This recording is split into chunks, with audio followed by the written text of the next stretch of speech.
On this episode, we are here at the training hall.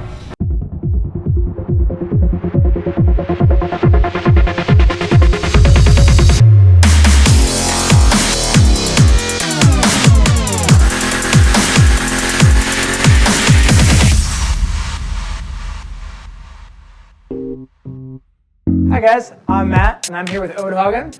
He's the owner of the training hall and world's strongest man competitor. This man is strong. How long have you had the training hall here, Odd? We actually only been open about a couple of months. We opened up in January and we are now in March. So it's brand new, but we have been having it at my house for like the last 13, 14 years. So it's not new in that sense. Out of the garage and into the big gym. That's right. What made you decide to go out and do the commercial lifting? Well, I wanted to get my house back, basically. All the stuff you see in here practically were in my house. But anyway, I had been in the gym business for a long time. I had developed and built a number of Gold's gyms back in the 80s and early 90s. And I worked for 24 Hour Fitness for 12 years. Oh, wow. And okay. even as a CEO in Europe and ran like 142 gyms in Europe. But I mean, this is my passion, strength and training. I figured I may as well do it in a place where we can have more people, because too many people were coming to the house to do it. So now we have a place where we can come.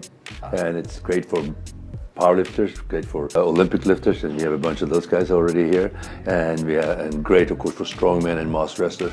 Can you tell us what mass wrestling is, for those who don't know? Yeah, mass wrestling is a strength sport that really pit man against man, woman against woman, sitting on the floor basically with a board between you. It's an ancient sport. The Vikings used to do it. It's like the oarsmen were testing themselves how they're going to get their priority seating in the boat, when they went on their raids. The modern version of it comes from Russia, from Yakutsk, Russia. And mas actually means stick in Yakutian language. Okay. Not in Russian, but in the Yakutian language. And wrestling, of course, is English. So it's mas wrestling. And that's the international name of the new sport. That is exciting. I actually looking forward to seeing one of these competitions here. I know you hold at least one world record. How many do you truly have, without being too modest? I mean, I've had some world records like masters and stuff like that in powerlifting.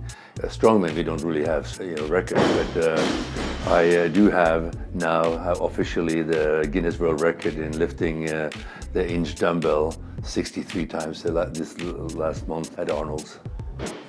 And we'll show that, and we tried it once, but I couldn't even move the darn thing. Part of this gymming and getting set up and even some of the weights and equipment you have, how'd you come upon that, and what's your goal in that? Well, the thing is that it's really, for me, it's like going back to the future in a sense.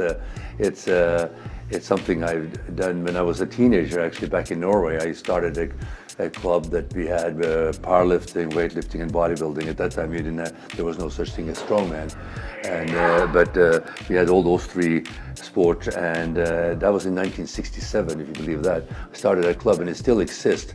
After I left and came to America, it changed and it became just a powerlifting gym, but it's still in one of the foremost or the best powerlifting gyms still in Norway. So this is sort of like a throwback to that, a bigger, better, nicer version, with mostly around the strongman, functional strength training for anybody, but also for a lot of competitors. We have a guy preparing for the World's Strongest Man competition this year. Same guy just won the absolute world championship in mass wrestling. First time anybody other than Russians had won it. He beat the undefeated Russian. We have people up in Santa Cruz competing in California's Strongest Women, and we have guys down in Huntington Beach competing in California's Strongest Man. Well, thanks for being here with us on that one. Let's go over and check out that dumbbell over there and watch you put me to shame real quick. Okay. So this is the dumbbell we were talking about. It's called a Thomas Inch dumbbell. It's a replica of about 100-year-old dumbbell that up till just a few years ago nobody had lifted. Actually, the guy that had it, Thomas Inch, he reportedly lifted it, and he had a lighter version that he used on stage and did some trickery with, but nobody, they called it an unliftable dumbbell. 172 pounds? 172 pounds, so it doesn't sound like a lot of weight, but obviously it has a thick handle. It's almost 2.5 inch thick handle, and it's not so easy because even my long hand, I don't get around it. So this is about far as I get around it. So it's really all about grip strength. And I don't know if I can lift it after being sick for 3 weeks, but I can probably do that. Oh, look at that, easy. So That's what I did 63 times about 3 weeks ago. 63 times. Yeah. All right, Had I'm to gonna take give it it all a the way shot up. here. $1,000 if you can lift it once. $1,000. Oh, let's give it a shot. Here we go. Focus. Get a ground and grip.